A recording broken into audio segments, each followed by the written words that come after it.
लोग केवल चेहरे से नहीं पहचाने जाते हैं, अपनी जबान से भी पहचाने जाते हैं।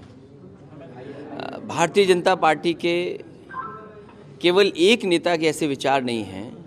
अगर हम पुराना उठा कर के देखें तो बहुत सारे नेता ऐसे मिलेंगे जिन्होंने न जाने कितनी अनपार्लियामेंट्री लैंग्वेज में उन्होंने टिप्पणियां की हैं।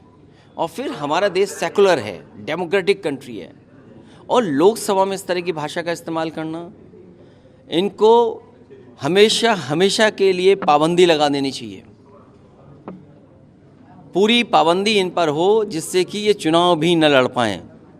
ऐसी पाबंदी लोकसभा को इनके ऊपर लगानी चाहिए। दानिश अली कह रहे हैं इस्तीफा दे देंगे हम संसद से, हमारे साथ न्याय नहीं हुआ तो।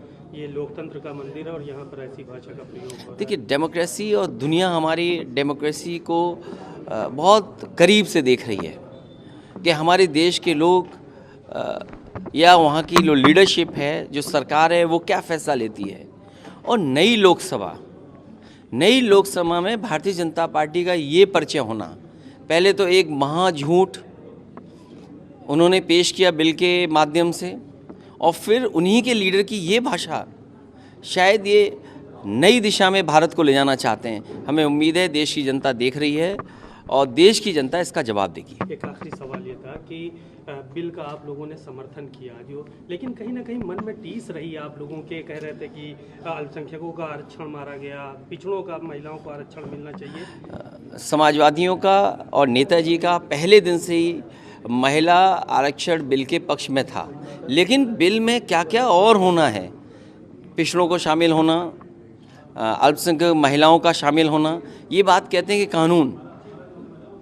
कानून जो पास कर दिया वो अभी नहीं लागू होने जा रहा है। वो लागू कब होगा? केवल वोट के और स्वार्थ में, कि हमें एक संदेश देना जनता में, जब ये महंगाई, बेरोज़गारी और तमाम चीज़ों का जवाब नहीं दे पा रहे हैं, तो नई लोकसभा के बहाने एक महिलाओं के लेकर के ये बिल लेकर के आए हैं। लेकिन वो ऐसा अधूरा बिल है जिससे महिलाओं को आगे बढ़ने का मौका नहीं मिलने वाला। प्रधानमंत्री भी सर उस बिल को लेकर के लगातार बातें कर रहे हैं। कहीं ना कहीं ये प्रदर्शित किया जा रहा है कि उस बिल को बीजेपी द्वारा, अगर बीजेपी ना होती तो कहीं इस तरह महिलाओं का सशक्तिकरण की कोई बात ही नहीं। देखिए, आप सेंसस नहीं करेंगे, सेंसस की शुरुआत नहीं की, तो महिला विधेयक कब लागू होगा? ये तो समझदार लोग ये बात समझते हैं कि अगर सेंसस नहीं होगा, आप सेंसस से जोड़ दिए, और सेंसस में क्या मांग है? जाति जनगणना की मांग है। क्या देश की वो पार्टी जिसने कभी जाति जनगणना के आंकड़े नहीं दिए थे, वो दल भी पक्ष में आ गया जाति जनगणना के? ये कितनी बड़ी उपलब्धि है उन लोगों की जिन्होंने ये लड़ाई लड़ी है कि जाति जनगणना हो। तो मैं उम्मीद करता हूँ कि महिला विधेयक जो पास हुआ, संशोधन के साथ जब कभी आगे लागू होगा तो संशोधन के साथ चीज़ें आएंगी लोकसभा में, और संशोधन हो गए उसके बाद ही लागू हो पाएगा।